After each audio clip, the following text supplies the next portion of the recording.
الحمد لله نحمده ونستعينه ونستغفره ونؤمن به ونتوكل عليه ونعوذ بالله من شرور أنفسنا ومن سيئات أعمالنا من يهده الله فلا مضل له ومن يضلل فلا هادي له ونشهد أن لا إله إلا الله وحده لا شريك له ونشهد أن سيدنا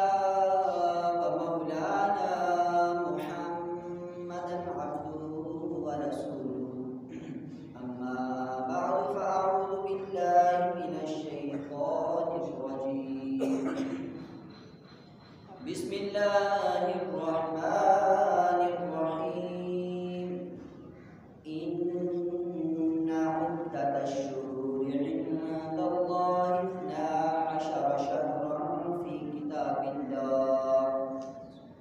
يوم خلق السماوات والأرض منها أربعة حرم ذلك الدين القيم فلا تظلموا فيهن أنفسكم آمنت بالله صدق الله مولانا العظيم وصدق رسوله النبي الكريم الأمين والذي جاء بالصدق وصدق به أولئك هم المتقون ببركة إن الله وملائكته يصلون على النبي يا أيها الذين آمنوا صلوا عليه وسلموا تسليما الصلاة والسلام عليك يا رسول الله وعلى آلك وأصحابك يا خير النبي الصلاة والسلام عليك يا نبي الله وعلى آلك وأصحابك يا نور الله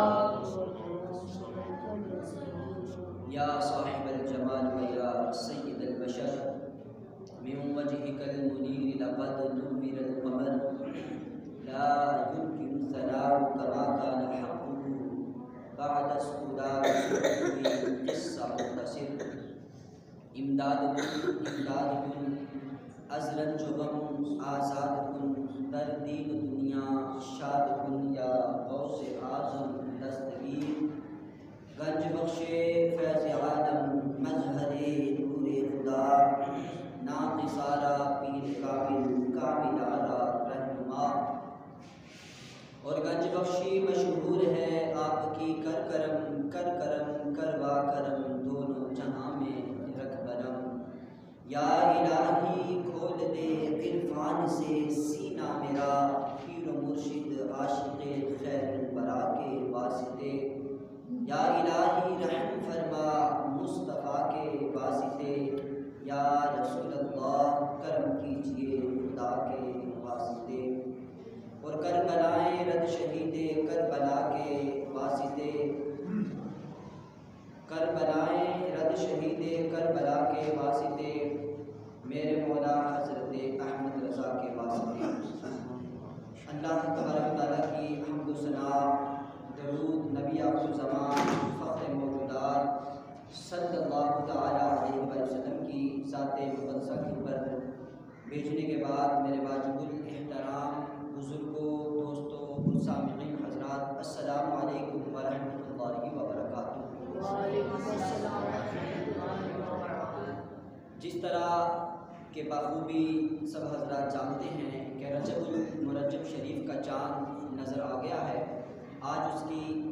5 تاریخ ہے اور کل 6 ہے۔ 6 تاریخ کو قطب الاقطاب سلطان الہند خواجہ معین الدین اجمیری چشتی رحمۃ اللہ علیہ کا عرس مبارک ہوتا ہے۔ اسی کی مناسبت سے انشاءاللہ چند کلمات کہنے کی جسارت رکھتا ہوں۔ اور پچھلے جمعہ کے اندر افضل البشر بعد الانبیاء بالتحقیق سیدنا صدیق اکبر رضی اللہ تعالیٰ عنہ کا موضوع چل رہا تھا۔ اس میں ایک واقعہ شروع کیا تھا، وقت نہ ہونے کی وجہ سے اس کو ادھورا چھوڑ دیا تھا۔ صرف ایک واقعہ حصول برکت کے لیے حضرت صدیق اکبر رضی اللہ تعالیٰ عنہ کے حوالے سے، پھر اس کے بعد انشاءاللہ رجب المرجب کے حوالے سے اور خواجہ معین الدین اجمیری رحمۃ اللہ علیہ کے حوالے سے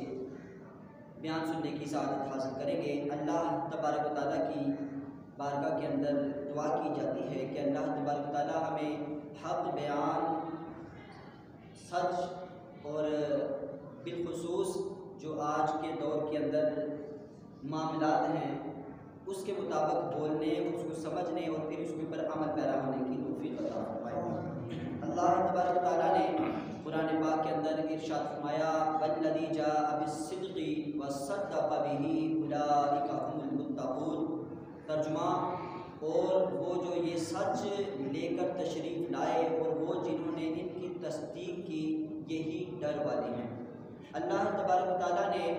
پیارے محبوب علیہ السلام کے جو ساتھی ہیں، سب سے افضل البشر ہیں بعد الانبیاء، ان کا تذکرہ کرتے ہوئے، ان کی خوبی بیان کرتے ہوئے ارشاد فرمایا اولئک هم المتقون، کہ حضرت صدیق اکبر کے حوالے سے فرمایا کہ یہ اللہ تبارک و تعالیٰ کے خوف سے ڈرنے والے ہیں۔ کیسا خوف تھا، کیسا ڈر تھا کہ حضرت سیدنا صدیق اکبر رضی اللہ تعالیٰ عنہ جب کوئی معاملہ اسلام کے حوالے سے ہوتا، دین کے حوالے سے ہوتا، تو اس کے سامنے ایسے ڈٹ جایا کرتے تھے جیسے سیسا پگھلائی ہوئی دیوار ہوتی ہے۔ بلکہ جب کریم آقا علیہ السلام اس ظاہری دنیا سے پردہ فرمایا، اس کے بعد جب حضرت سیدنا صدیق اکبر رضی اللہ تعالیٰ عنہ کا دور خلافت آیا تو زکوٰۃ کے حوالے سے کچھ معاملہ درپیش آیا۔ کچھ لوگوں نے زکوٰۃ کا انکار کیا، زکوٰۃ نہ دینے کی ٹھان لی، تو اس کے حوالے سے حضرت سیدنا صدیق اکبر رضی اللہ تعالیٰ عنہ ان کے سامنے ایسے کھڑے ہوئے کہ جس کی مثال دینا مشکل ہے۔ اکیلے ہی کھڑے ہوئے جلیل القدر صحابی حضرت سیدنا عمر فاروق اعظم رضی اللہ تعالیٰ عنہ نے یہاں تک کہ آپ کو منع کیا کہ آپ ایسے نہ کریں، وہ بھی لوگ کلمہ پڑھتے ہیں جن کے آپ خلاف کھڑے ہونے لگے ہیں، لیکن حضرت سیدنا صدیق اکبر رضی اللہ تعالیٰ عنہ ایسے نڈر تھے، ایسے خوف خدا والے تھے کہ آپ کے ذہن کے اندر آیا کہ اگر آج میں نے لوگوں کی ڈر کی وجہ سے یا مصلحت کا شکار ہونے کی وجہ سے لوگوں سے زکوٰۃ لینی چھوڑ دی تو پھر دین کے حوالے سے معاملہ خراب ہو جائے گا۔ تو آپ اکیلے ہی کھڑے ہو گئے بغیر کسی سے ڈرے۔ جب تمام صحابہ اکرام علیہم رضوان نے دیکھا کہ حضرت سیدنا صدیق اکبر نے ان زکوٰۃ نہ دینے والوں کے خلاف جہاد کا اعلان کر دیا ہے، تو حضرت سیدنا صدیق اکبر نے یہاں تک فرما دیا کہ اگر تم میں سے کوئی بھی نہیں چاہتا تو منکرین جو زکوٰۃ ہیں ان کے سامنے جہاد کرنے کے لیے میں اکیلا ہی جاؤں گا۔ جب حضرت سیدنا صدیق اکبر رضی اللہ تعالیٰ عنہ نے یہ اعلان فرمایا کہ اگر تم میں سے کوئی نہیں چاہتا تو میں اکیلا ہی جاؤں گا، تو جب سب نے یہ سنا تو سب نے کہا کہ نہیں ہم بھی ساتھ چلتے ہیں۔ تو یہ حضرت سیدنا صدیق اکبر رضی اللہ تعالیٰ عنہ کا منکرین زکوٰۃ کے سامنے جہاد کا علم تھا، جس کو بلند کیا تو پھر سارے کے سارے صحابہ آپ کے پیچھے ہو گئے۔ یہ حضرت سیدنا صدیق اکبر رضی اللہ تعالیٰ عنہ کی ذات ہے۔ آگے رجب المرجب کے حوالے سے اللہ تبارک تعالیٰ نے فرمایا اِنَّ عِدَّةَ الشُّهُورِ عِندَ اللَّهِ 12 شَهْرًا فِي كِتَابِ اللَّهِ، بے شک مہینوں کی گنتی اللہ کے نزدیک 12 ہے۔ اللہ کی کتاب میں جب ان کا تذکرہ کیا جاتا ہے تو اس کے بعد فرمایا یوم خلق السماوات والارض منها 4 حرم، تو اللہ کے جو بنائے ہوئے مہینے ہیں ان میں 4 عظمت والے ہیں۔ 4 مہینے جو عظمت والے ہیں، 3 تو لگاتار آتے ہیں جیسے ذی القعدۃ الحرام، ذی الحجۃ الحرام اور محرم الحرام۔ اور چوتھا یہ جو مہینہ ہے محرم الحرام، یہ رجب المرجب، ان کے حوالے سے اللہ تبارک و تعالیٰ نے قرآن پاک کے اندر ارشاد فرمایا کہ یہ حرمت والے مہینے ہیں، احترام والے مہینے ہیں۔ ان مہینوں کی اللہ تبارک و تعالیٰ نے قدر و منزلت کو بیان فرمایا۔ یہ رجب المرجب کو ایسی اہمیت حاصل ہے کہ احادیث کی کتاب کے اندر آتا ہے کہ جب ماہ رجب المرجب آتا تھا تو جو غیر مسلم ہوا کرتے تھے اس مبارک مہینے کی اتنی تعظیم کرتے تھے، اتنی تعظیم کرتے تھے کہ اگر ان کو پورے سال کے اندر کوئی معاملہ درپیش ہوتا، کوئی پریشانی آ جاتی، کوئی تکلیف آتی یا کسی ظالم نے اس کے اوپر ظلم کر دیا تو وہ ماہ رجب المرجب کا انتظار کیا کرتا تھا۔ اس لیے کہ جب ماہ رجب المرجب آئے گا تو اللہ تبارک و تعالیٰ کے حضور میں ان کے خلاف بد دعا کروں گا جنہوں نے میرے ساتھ ظلم کیا، تو اللہ تبارک و تعالیٰ اس مبارک مہینے کی برکت سے ان کی دعاؤں کو قبول کر کے ان ظالموں کو نیست و نابود فرما دیا کرتا ہے۔ اس مبارک مہینے کو بڑا ہی شرف حاصل ہے۔ تو اس مہینے کے حوالے سے بالخصوص اس مہینے کی 6 تاریخ جو اسلامی آتی ہے، اس میں حضرت خواجہ معین الدین اجمیری جو سلطان الہند ہے، سلطان الاولیاء ہیں، ان کا عرس مبارک ہوتا ہے اور اس کو چھٹی مبارک کہتے ہیں۔ چھٹی شریف کے حوالے سے اس کو یاد کیا جاتا ہے، اور بالخصوص پاکستان اور ہندوستان کے اندر خواجہ معین الدین اجمیری رحمۃ اللہ علیہ کے بہت لوگ دیوانے ہیں، بڑے ماننے والے ہیں۔ بالخصوص پاکستان کے اندر خواجہ معین الدین اجمیری رحمۃ اللہ علیہ جب اپنی ظاہری دنیا کے اندر تشریف لائے تو سب سے پہلے لاہور کا آپ نے دورہ کیا۔ جب لاہور کے اندر آئے تو دیکھا کہ حضور داتا صاحب رحمۃ اللہ علیہ کا روزہ مبارک ہے۔ آپ وہاں تقریباً 40 دن رہے، چلا کاٹا اور اعتکاف بھی فرمایا۔ حضرت خواجہ معین الدین اجمیری رحمۃ اللہ علیہ ایسے جلیل القدر ولی تھے اللہ کے کہ آپ جو بھی کہہ دیا کرتے تھے اللہ تبارک و تعالیٰ اس کو پورا فرما دیا کرتا تھا۔ یہ اللہ تبارک و تعالیٰ کے اولیاء کی شان ہے کہ جو ان کی زبان سے نکل جاتا ہے اللہ تبارک و تعالیٰ اس کو پورا فرما دیتا ہے۔ تو اس لیے جب حضرت خواجہ معین الدین اجمیری رحمۃ اللہ علیہ حضور داتا صاحب کے دربار کے اوپر حاضر ہوئے، چلا کاٹا، سارے ذکر و اذکار اور معاملات کرنے کے بعد جب یہاں سے جانے لگے تو حضور داتا صاحب کے لیے یہ شعر بولا: گنج بخشے فیض عالم مظہر نور خدا، نام نثارا پیر کامل کا ملارا رہنما۔ جب یہ شعر بولا تو اس سے پہلے حضور داتا صاحب کو جب یاد کیا جاتا تھا تو داتا صاحب کا نام لے کر علی حجویری کے نام سے یہ یاد کیا جاتا تھا، لیکن جب خواجہ معین الدین اجمیری رحمۃ اللہ علیہ نے وہاں سے فیض پایا، جانے لگے، یہ شعر بولا تو اس کے بعد آپ داتا صاحب کے نام سے مشہور ہوئے۔ یہ خواجہ معین الدین اجمیری رحمۃ اللہ علیہ نے جب فیض پایا تو اس کے بعد داتا صاحب کا نام داتا صاحب سے مشہور ہوا۔ اس سے پہلے حضور داتا صاحب کو علی بن عثمان حجویری کے نام سے یاد کیا جاتا تھا۔ تو یہ اللہ کے ولیوں کی شان ہے کہ جو ان کے منہ سے نکل جاتا ہے اللہ تبارک و تعالیٰ پھر اس کو دنیا کے اندر مقبول اور عام کر دیتا ہے۔ اللہ تبارک و تعالیٰ حضرت سیدنا خواجہ معین الدین اجمیری رحمۃ اللہ علیہ کے مزار اقدس کے اوپر کروڑوں رحمتیں نازل فرمائے۔ اور اسی مہینے کی 15 تاریخ کو امام جعفر صادق رضی اللہ تعالیٰ عنہ جو مسلمانوں کے 12 امام ہیں ان میں سے ایک امام ہیں امام جعفر صادق، اور امام جعفر صادق جو ہیں ان کا جو تعلق ہے وہ پیارے آقا علیہ السلام کی آل سے ہے، یعنی کہ اہل بیت اطہار سے ہیں۔ آپ بڑے مقام و مرتبے والے ہیں۔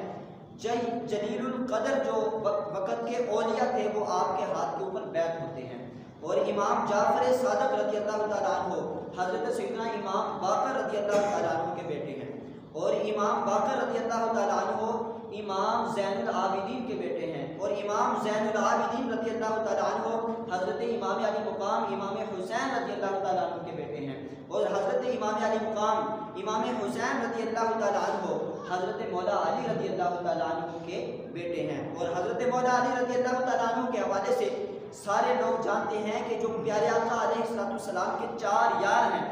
ان میں سے ایک کا نام مولا علی ہے، اور یہی جو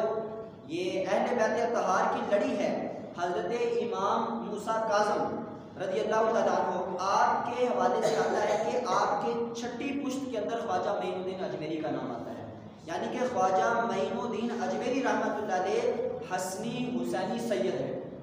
اہل بیت اطہار سے ہیں۔ سید ایسے ہیں کہ حسنی بھی ہیں اور حسینی بھی ہے۔ امام علی مقام رضی اللہ تعالیٰ عنہ کی آل اولاد جو ہیں ان میں سے حضرت سیدنا خواجہ معین الدین اجمیری رحمۃ اللہ علیہ کا تذکرہ بھی آتا ہے۔ خواجہ معین الدین اجمیری رحمۃ اللہ علیہ کی بہت سی کرامات مشہور ہیں۔ آپ کو اللہ تبارک تعالیٰ نے بڑا نوازا ہے، 90 لاکھ کافروں نے کلمہ پڑھ کے آپ کے ہاتھ کے اوپر بیعت کر کے دارۂ اسلام کو قبول کیا ہے۔ یہ آپ کی شان ہے کہ 90 لاکھ غیر مسلم جو ہیں آپ کا کردار دیکھ کے،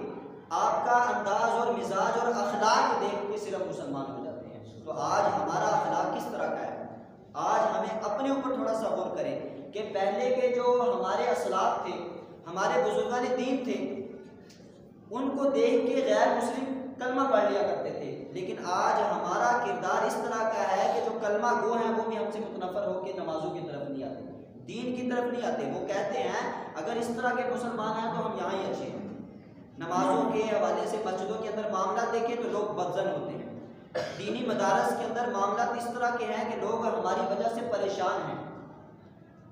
اگر ہمارے گھروں کے حالات کچھ اس طرح کے ہیں، گھروں کے اندر لڑائیاں، جھگڑے اور ناچاکیاں اس طرح کی ہیں کہ لوگ ہم سے بدزن ہوتے ہیں۔ آج ہمیں اپنے کردار کے اوپر غور کرنے کی کوشش کرنی چاہیے کہ ہمیں ایسا ہونا چاہیے کہ جو دوسرے مسلمان ہیں وہ بھی ہماری زبان اور ہمارے ہاتھ سے محفوظ رہیں، اور بالخصوص جو غیر مسلم ہیں ان کو ایسا ہونا چاہیے کہ آپ کو دیکھ کے وہ دارہ اسلام کی طرف آئیں، دین کی، اسلام کی محبت ان کے دل کے اندر پڑنی چاہیے۔ یہ پیارے آقا علیہ السلام کی آل اور اصحاب کے حوالے سے ہے کہ ہمیں ان کے نقش قدم پر پہ چلنے کی کوشش کرنی چاہیے۔ آج ہم صرف ان کا ذکر کرتے ہیں، ان کا نام لیتے ہیں، لیکن جب ان کی سیرت کی بات آتی ہے، عمل کی بات آتی ہے، تو پھر ہم صرف نعرے لگاتے ہیں، پھر ہم کوتاہی کرتے ہیں، سستی کرتے ہیں۔ بلکہ حضرت سیدنا صدیق اکبر رضی اللہ تعالیٰ عنہ کی جو ذات ہے، آپ کی ایسی ذات ہے کہ یہ جو امام موسیٰ کاظم ہیں، امام جعفر صادق ہیں، یہ پیارے آقا علیہ السلام کے آل سے بھی ہیں، اہل بیت اطہار سے بھی ہیں، اور حضرت سیدنا صدیق اکبر رضی اللہ تعالیٰ عنہ کی اولاد سے بھی ہیں۔ بلکہ امام سیدنا موسیٰ کاظم رضی اللہ تعالیٰ عنہ نے فرمایا، احادیث کی کتابوں کے اندر آتا ہے کہ آپ کا فرمان ہے کہ جب قیامت کا دن ہوگا، ہر کسی کو جب اٹھایا جائے گا تو اس کو ان کے والدین کے نام سے بلایا جائے گا، یعنی کہ باپ کا نام لے کے پکارا جائے گا کہ فلاں بن فلاں آ جائے، فلاں بن فلاں آ جائے، اس کا نام لے کر پکارا جائے گا۔ حضرت سیدنا امام موسیٰ کاظم رضی اللہ تعالیٰ عنہ کیا فرماتے ہیں کہ جب قیامت کا دن ہوگا تو مجھے ایک مرتبہ اپنے دادا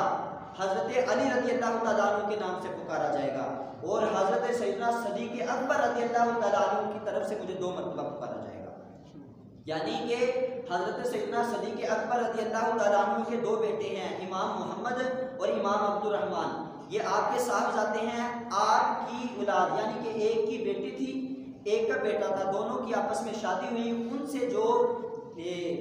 آگے بیٹی پیدا ہوئی تھی ان کی جو اولاد ہے وہ حضرت سیدنا امام موسیٰ کاظم ہیں۔ تو حضرت سیدنا امام موسیٰ کاظم جو اہل بیت اطہار سے ہیں، حضرت سیدنا صدیق اکبر رضی اللہ تعالیٰ عنہ کی شان کو بیان فرماتے ہیں۔ آج لوگ اہل بیت اطہار کو اور صحابہ کرام علیہم الرضوان کو تقسیم کرنے کی کوشش کرتے ہیں کہ وہ علیحدہ ہیں، یہ علیحدہ ہیں، بلکہ جب ہم نے چلنا ہے تو ہم نے دونوں کو لے کر چلنا ہے، اور جب دونوں کو ساتھ لے کے چلیں گے تو پھر انشاءاللہ ہمارا بیڑا پار ہوگا۔ اگر صرف اہل بیت اطہار کی محبت کو دل میں رکھیں اور صحابہ کرام علیہم الرضوان کی ذات کے اوپر تان و تشریح کریں گے تو پھر اللہ تبارک و تعالیٰ کے ہاں ہماری کوئی بھی عبادت قبول نہیں ہوگی۔ اور اگر صرف اور صرف صحابہ کرام علیہم الرضوان کی محبت لے کر چلیں گے اور اہل بیت اطہار کا بغض دل میں رکھیں گے تو پھر بھی اللہ تبارک و تعالیٰ ہماری کسی عبادت کو قبول نہیں فرمائے گا۔ بلکہ حضرت سیدنا علی المرتضیٰ شیر خدا رضی اللہ تعالیٰ عنہ کے حوالے سے آتا ہے، دیکھیں الحمدللہ ہم اہل سنت و جماعت والے حضرت سیدنا صدیق اکبر کے موضوع کے اوپر مولا علی کا تذکرہ کرتے ہیں، ہم اہل بیت اطہار سے بھی محبت کرتے ہیں اور صحابہ کرام علیہم الرضوان سے بھی محبت کرتے ہیں۔ حضرت مولا علی رضی اللہ تعالیٰ عنہ کی شان کے حوالے سے کریم آقا علیہ السلام نے ارشاد فرمایا القرآن مع العلی والعلی مع القرآن، یعنی کہ حضرت سیدنا علی المرتضیٰ شیر خدا رضی اللہ تعالیٰ عنہ کی شان کو بیان کرتے ہوئے کریم آقا علیہ السلام نے ارشاد فرمایا کہ قرآن علی کے ساتھ ہے اور علی قرآن کے ساتھ ہے۔ اللہ تبارک و تعالیٰ نے پیارے آقا علیہ السلام کے جو صحابہ ہیں ان کی شان کو بڑا بلند فرمایا ہے۔ کریم آقا علیہ السلام نے خود حضرت مولا علی کی شان کو بیان کرتے ہوئے فرمایا کہ جہاں قرآن ہوگا وہاں ہی مولا علی ہوں گے، اور جہاں مولا علی ہوگا وہاں ہی قرآن ہوگا۔ یہ مولا علی رضی اللہ تعالیٰ عنہ کی شان ہے۔ اب ذرا غور کریں کہ الحمدللہ ہم سب کو ماننے والے ہیں، ہم 4 امام کو بھی مانتے ہیں، 12 امام کو بھی مانتے ہیں، مولا صدیق کو بھی مانتے ہیں، حضرت عثمان غنی کو بھی مانتے ہیں، حضرت مولا عمر فاروق کو بھی مانتے ہیں، مولا علی المرتضیٰ کو بھی مانتے ہیں، امام شافعی کو بھی مانتے ہیں، امام احمد بن حنبل کو بھی مانتے ہیں، امام مالک کو بھی مانتے ہیں، امام اعظم ابو حنیفہ کو بھی مانتے ہیں، امام تقیب کو بھی مانتے ہیں، امام نقی کو بھی مانتے ہیں، امام موسیٰ کاظم کو بھی مانتے ہیں، امام باقر کو بھی مانتے ہیں، امام زین العابدین کو بھی مانتے ہیں، امام حسین رضی اللہ تعالیٰ عنہ کو بھی مانتے ہیں، امام حسن کو بھی مانتے ہیں۔ ہم جس کو بھی مانتے ہیں کریم آقا علیہ السلام کی وجہ سے ہی مانتے ہیں۔ الحمدللہ ہم ہر کسی سے محبت کرنے والے ہیں۔ اب دیکھیں ذرا غور کریں، تھوڑا سا سوچیں کہ کریم آقا علیہ السلام نے فرمایا کہ جہاں قرآن ہوگا وہاں ہی علی ہوگا، اور جہاں علی ہوگا وہاں ہی قرآن ہوگا۔ اب الحمدللہ جو ہمارا عقیدہ ہے، جو ہمارا مسلک ہے، جو دین اسلام ہمارے پاس ہے، اس سے یہ واضح نکلتا ہے کہ حضرت علی اگر قرآن کے ساتھ ہوں تو پھر بھی ان کی شان بلند ہے، اگر قرآن حضرت علی کے ساتھ ہوں تو پھر بھی ان کی شان بلند ہے۔ الحمدللہ ہم علی المرتضیٰ کی شان کو ماننے والے ہیں۔ اب ہمارا یہ مسلک ہے، ہمارا یہ نقطہ ہے، ہمارا یہ کہنا ہے کہ اگر قرآن علی کے ساتھ ہو تو مقام و مرتبہ بلند ہو جاتا ہے، اگر علی قرآن کے ساتھ ہو تو مولا علی کا مقام و مرتبہ بلند ہو جاتا ہے۔ تو جو قرآن ہے یہ کریم آقا علیہ السلام کی ذات کے اوپر نازل ہونے والی کتاب ہے۔ اگر قرآن ساتھ ہو تو مقام و مرتبہ بلند۔ تو جب صدیق اکبر رضی اللہ تعالیٰ عنہ کو غار کے اندر کریم آقا علیہ السلام نے فرمایا لا تحزن ان اللہ معنا، کہ اے صدیق خاموش ہو جا، ڈر مت، غم نہ کھا، اللہ اور اس کا رسول تیرے ساتھ ہے۔ جس کے ساتھ قرآن ہو ہم اس کی شان کو بھی مانتے ہیں، اور جس کے ساتھ صاحب قرآن ہو ہم اس کو بھی مانتے ہیں۔ حضرت علی رضی اللہ تعالیٰ عنہ کی یہ شان ہے کہ کریم آقا علیہ السلام نے فرمایا کہ قرآن علی کے ساتھ القرآن مع علی والعلی مع القرآن۔ تو حضرت صدیق اکبر کے حوالے سے فرمایا لا تحزن ان اللہ معنا، یا صدیق اکبر تیرے ساتھ اللہ اور اس کا رسول ہے۔ جب اللہ اور اس کا رسول ہو تو پھر اس کا شان کیوں نہ بلند ہوگا، اس کا مقام کیوں نہ بلند ہوگا۔ یہ اللہ کریم جل وعلا کی طرف سے کریم آقا علیہ السلام کے صحابہ کی شان ہے کہ جو کریم آقا علیہ السلام کے ساتھ نسبت رکھتا ہے اللہ تبارک و تعالیٰ اس کو دنیا کے اندر بھی عزت عطا فرماتا ہے اور جنت کے اندر بھی مقامی مرتبہ بلند فرماتا ہے۔ بلکہ ابو داؤد شریف کی حدیث پاک ہے 4652 کے اوپر کریم آقا علیہ السلام نے حضرت صدیق اکبر رضی اللہ تعالیٰ عنہ کی ذات کے حوالے سے فرمایا کہ اے صدیق اکبر سن، میری پوری امت میں سے جو سب سے پہلے جنت میں داخل ہوگا وہ صدیق اکبر کی ذات ہے۔ ابو داؤد شریف کی حدیث پاک کریم آقا علیہ السلام نے حضرت صدیق اکبر رضی اللہ تعالیٰ عنہ کی ذات کے حوالے سے فرمایا کہ جو سب سے پہلے جنت میں میری امت کا فرد داخل ہوگا اس ذات کو صدیق اکبر کے نام سے یاد کیا جاتا ہے۔ جب حضرت سیدنا صدیق اکبر رضی اللہ تعالیٰ عنہ کی ذات کو کریم آقا علیہ السلام بیان فرمائے تو پھر ہمیں ان کی بھی محبت اپنے دل کے اندر رکھنی چاہیے۔ بلکہ یہاں ایک بڑا دلچسپ واقعہ لکھا ہے، جو امام شافعی ہیں محمد بن ادریس شافعی، انہوں نے ایک بڑا عجیب واقعہ لکھا ہے کہ آپ فرماتے ہیں کہ میں نے ایک انسانی چہنے والا جانور دیکھا۔ ایسا جانور تھا کہ اس کا جو سر تھا وہ شتر مرغ کی طرح تھا، اور جو اس کا چہرہ تھا وہ انسانی تھا، اور جو اس کی ٹانگیں تھی، جسمانی جو ہیبت تھی، اس کی حیت تھی، وہ جانوروں کی طرح، اونٹ کی طرح اس کی ٹانگیں تھی، اور جو اس کی پوشت تھی، دم تھی، وہ مچھلی کی دم کی طرح تھی۔ جب میں نے یہ دیکھا، آپ واقعہ بیان کرتے ہیں کہ میں طواف کعبہ کر رہا تھا تو میں نے ایک شخص کو دیکھا جو پہلے نصرانی تھا، مسلمان نہیں تھا، اور اس کو اس قف کے نام سے یاد کیا جاتا ہے۔ اس قف کہتے ہیں کہ جو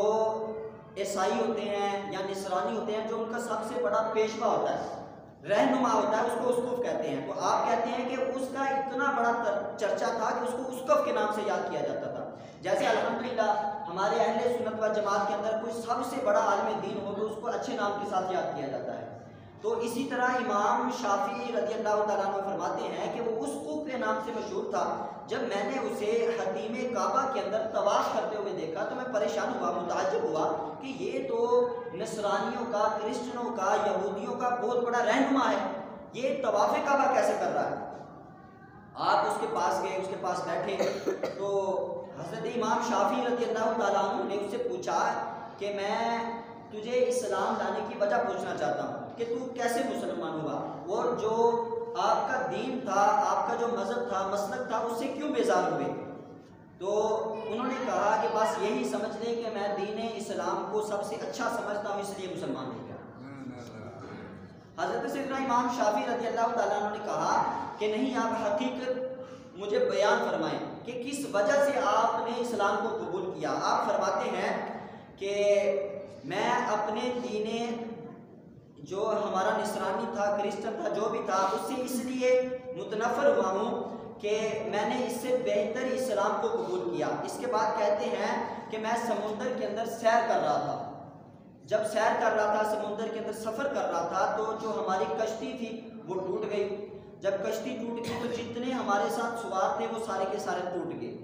ڈوب گئے۔ جب ڈوب گئے تو جو کشتی کا ایک تختہ تھا اس کے ساتھ میں لٹک گیا، تو جو پانی کی سمندر کی لہریں تھیں وہ مجھے دھکیلتی ہوئی ایک ساحل کے اوپر، کنارے کے اوپر لے گئی۔ جب کنارے کے اوپر پہنچا، جزیرے کے اوپر پہنچا، تو وہاں میں نے دیکھا کہ بڑے خوبصورت باغات ہیں، جیسے ایسا انہوں نے نقشہ بیان کیا کہ ایسے لگتا تھا جیسے جنت ہے، یعنی کہ اس کے وہاں کے پانی کا تذکرہ کیا تو فرمایا برف سے زیادہ ٹھنڈا تھا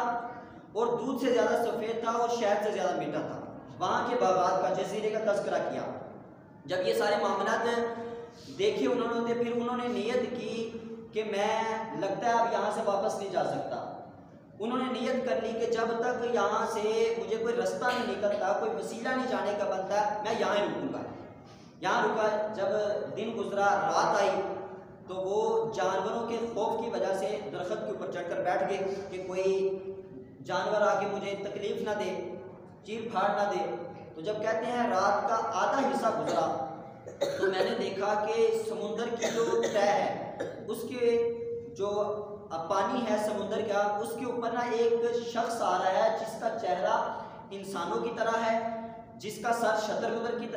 مرغ کی طرح ہے، اور جس کی ٹانگیں اونٹ کی طرح ہے اور دو مچھلی کی طرح ہے۔ جب آپ نے دیکھا تو آپ ڈر گئے۔ جب وہ پانی کے اوپر سے اتر کے زمین کے اوپر آیا تو آپ پریشان ہو گئے کہ یہ میری طرف ہی آ رہا ہے، تو آپ ڈر کی وجہ سے وہاں سے بھاگنے لگے۔ جب بھاگنے لگے تو اس نے آواز دی کہ اے شخص یہاں ہی رک جا، اگر یہاں سے تھوڑا بھی آگے گیا تو ہلاک ہو جائے گا، مارا جائے گا۔ آپ رک گئے۔ تو اس نے کہا کہ تو کون ہے؟ اس نے کہا کہ میں نصرانی ہوں۔ تو انہوں نے پھر بددعائیں دی۔ وہ جو انسانی چہرے والا جزیرہ ہے، یہاں صرف مسلمان جنات رہتے ہیں، اور یہاں سے صرف اور صرف واپس وہی جا سکتا ہے جو مسلمان ہوگا۔ تو مسلمان نہیں ہے تو یہاں سے زندہ واپس نہیں جا سکتا۔ پھر اس نصرانی نے کہا، سابقہ نے، کہ میں اسلام کیسے لاؤں، مسلمان کیسے بن جاؤں؟ تو اسے انسانی چہرے والے جانور نے کہا کہ اللہ تبارک و تعالیٰ کی وحدانیت کا اقرار کر اور آخری نبی حضرت محمد مصطفیٰ صلی اللہ تعالیٰ علیہ وسلم کا کلمہ پڑھ تو پھر مسلمان ہو جائے گا۔ اس نے ڈر کی وجہ سے کلمہ بھی پڑھ لیا، اللہ تبارک و تعالیٰ کی وحدانیت کی گواہی بھی دی، مسلمان ہو گیا۔ تو پھر اس نے کہا انسانی چہرے والے جانور نے کہ تیرا کامل ایمان، مکمل ایمان اس وقت مانا جائے گا جب تو نبی کے چار یاروں سے محبت کرے گا۔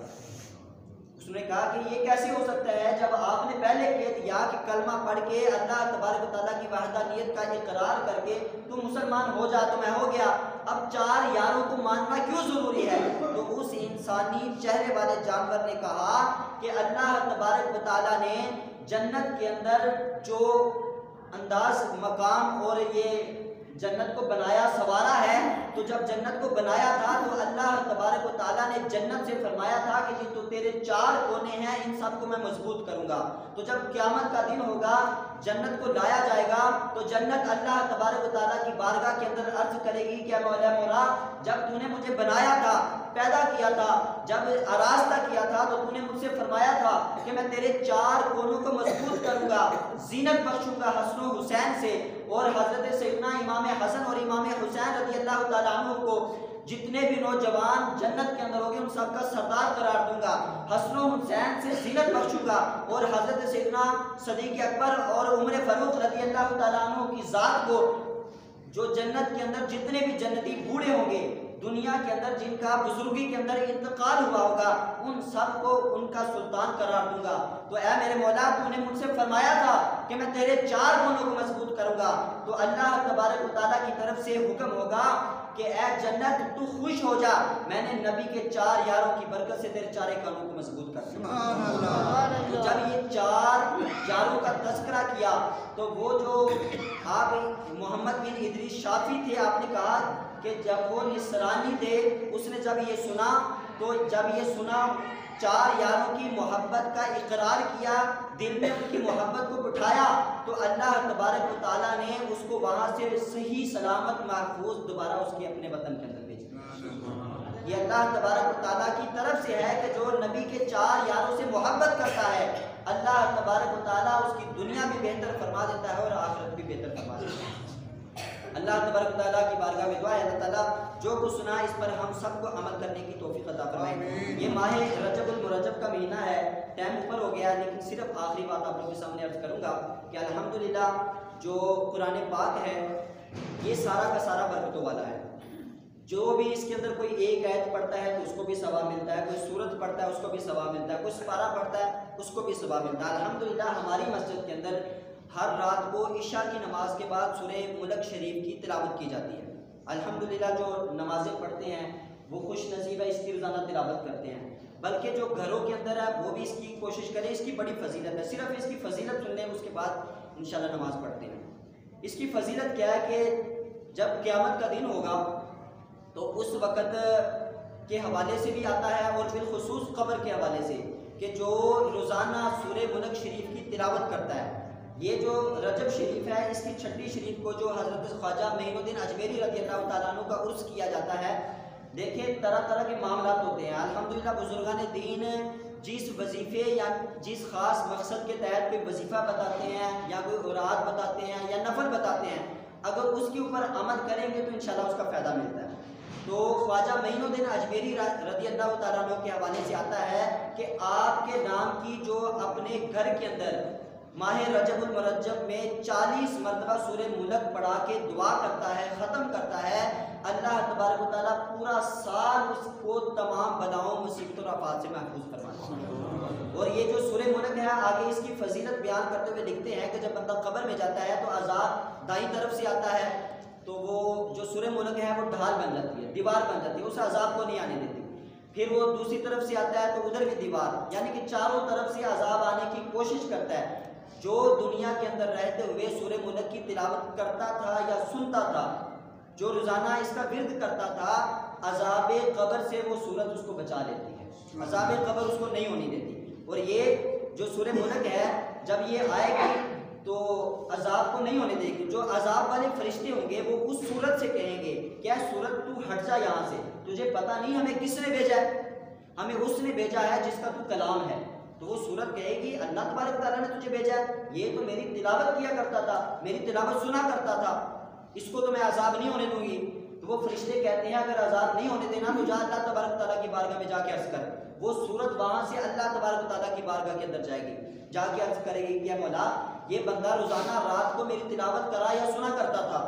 اس کو عذاب قبر سے محفوظ فرما لے۔ اور اللہ تبارک تعالیٰ نے یہ جب یہ سنا تو اس کو کہا کہ وہ تیرا بندہ گناہ بھی کرتا تھا،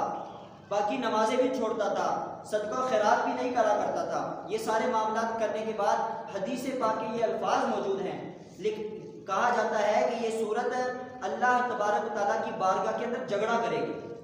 بار بار عرض کرے گی. جس طرح ایک چھوٹا بچہ ماں کے ساتھ پیار محبت کے ساتھ لڑائی کرتا ہے، اس طرح وہ اللہ تعالیٰ کی بارگاہ کے اندر بار بار جھگڑا کرتی رہے گی، یہاں تک جھگڑا کرتی رہے گی کہ اللہ تبارک و تعالیٰ حکم ارشاد فرمائے کہ اے سورت جا، تیری وجہ سے میں نے اس کو بخش دیا. سبحان اللہ. یعنی کہ اللہ تبارک و تعالیٰ اس سورہ ملک کی برکت سے اس بندے کی بخشش و مغفرت فرما دیتا ہے. اب وہ سورت واپسی قبر میں نہیں آتی، بلکہ وہاں سے سیدھا جنت کی طرف جاتی ہے. جنت کے اندر جا کے وہاں سے پھول لیتی ہے، جنتی بچھونا لیتی ہے، وہاں سے سارے معاملات کر کے پھر قبر کے اندر آتی ہے اور فرشتوں کو کہتی ہے کہ جاؤ، اللہ تبارک و تعالیٰ نے اس بندے کو بخش دیا ہے. اور اس بندے کے لیے خود وہ سورت، حدیث پاک کے الفاظ ہے، وہ خود سورت اس بندے کے لیے جو اس کی تلاوت کیا کرتا تھا اس کے لیے بچھونا بھی بچھاتی ہے، اس کے لیے اس قبر کو معطر بھی کرتی ہے، پھول بھی بچھاتی ہے اور اس کو خوشخبری سناتی ہے کہ آپ قیامت والے دن تک یہاں دلہن کی طرح سو جا.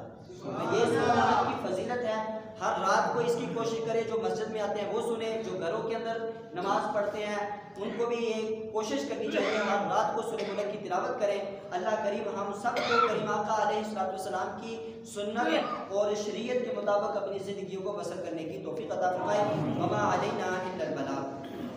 جن حضرات نے سنت ادا کرنی ہے